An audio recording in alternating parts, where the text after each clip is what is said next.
Tarif tenaga listrik untuk triwulan pertama Januari hingga Maret 2024 bagi 13 golongan pelanggan non-subsidi tetap atau tidak mengalami perubahan.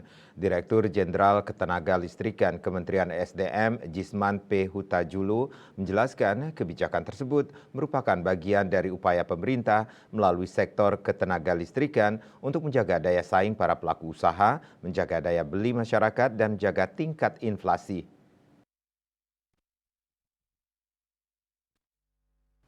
Dikutip dari kantor berita Antara, tarif listrik Januari sampai Maret 2024 diputuskan tetap untuk menjaga daya saing pelaku usaha, menjaga daya beli masyarakat, dan menjaga tingkat inflasi di tahun yang baru.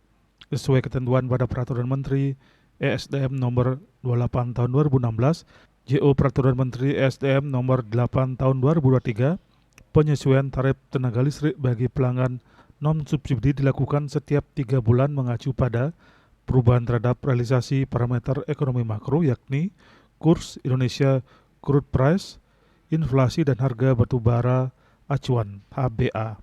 Berdasarkan ketentuan tersebut, parameter ekonomi makro yang digunakan untuk triwulan pertama 2024 telah terrealisasi pada Agustus, September, dan Oktober 2023 yaitu kurs sebesar Rp15.346,85 dolar AS, ICP sebesar 86,49 dolar AS per barel, inflasi sebesar 0,11%, dan HBA sebesar 70 dolar AS per ton sesuai kebijakan Domestic Market Obligation DMO batubara. Jisman juga melaporkan bahwa tarif tenaga listrik untuk 25 golongan pelanggan bersubsidi juga tidak mengalami perubahan dan tetap diberikan subsidi listrik.